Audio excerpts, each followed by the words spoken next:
itinalagang kalihim ng kagawaran ng edukasyon na si Inday Sara Duterte. Narito ang ulat ni Hannah Jane Sancho.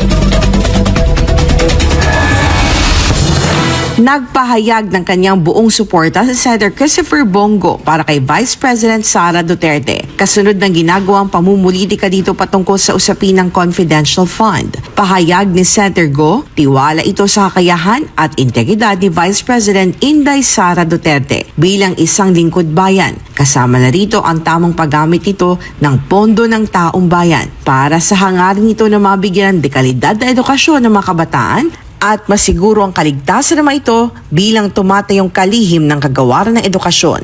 Dagdag panigo, subok na ang pagiging tapat ni Inday Sara noon pang alkalde ito ng Davao City, kung saan bilang chair ng City Peace and Order Council at miyembro ng Regional Peace and Order Council ay naging tahimik, mapayapa, at insurgency-free ang syudad at buong Davao Region. Sa programang Gikan sa Masa para sa Masa ni dating Pangulong Rodrigo Duterte sa SMNI, kasama si Pastor Apollo Siquibuloy, ay kinumpirma nito na dati nang gumagamit ng confidential fund ang anak na si Inday Sara para sa seguridad ng Davao City. Si Inday ni Mayor, all these years may intelligence fund yan. Ako may intelligence fund ako. At the outset, sabihin ko na sa inyo, anong produkto namin binigay sa Davao? Who was the first dito sa Pilipinas na nagkaroon ng mapayapa?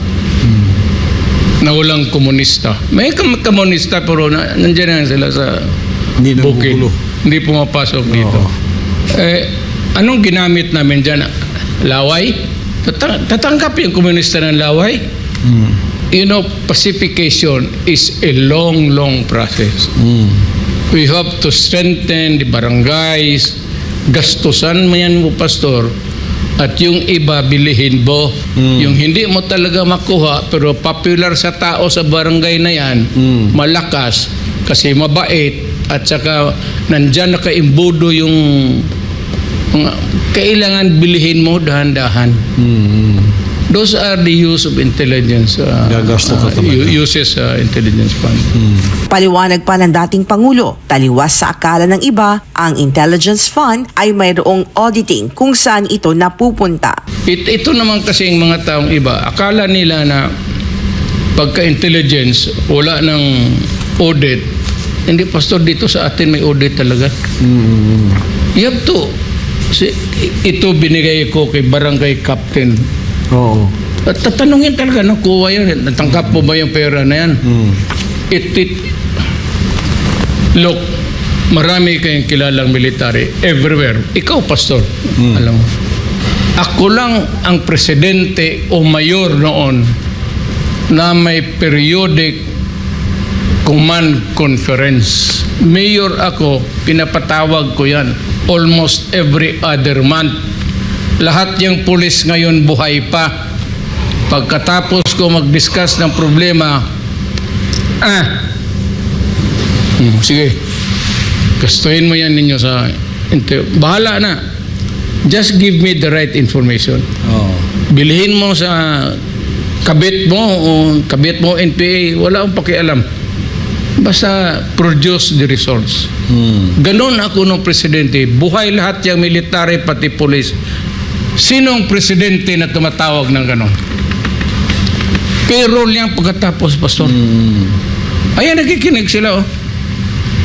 Yung intelligence fund, kayong mga, well, I suppose, Inday has a way of doing it kasi yung ROTC pati PMT gusto niya i-revive plus itong pasok ng mga komunista sa eskwelahan. Yes, Mayor. Kaya nga palakasin niya yung PMT. Kaya yung man yung nag-iimber na, where do you think the enemies of the state get their manpower na may utak? Diba ng estudyante natin? Yes. Mga taga-UP, sila yung mga ideologues. Yan ang hindi. Akala kasi nila intelligence pala na binubulsa. Yun sa mga kurakot. Pero itong pamilya na ito. Giit pa ng dating Pangulo, lumalabas ang mainam na panghuhusga ng isang tao sa oras ng ito ay kumukundi na. Men judge best when they condemn. Ang pinaka magandang paghusa ng tao, lalabas yan, especially yung ididiin niya yung tao. Ganon yan. So, walang maniwala. Walang diwag. Total. Alam ng ilang taon na ako na.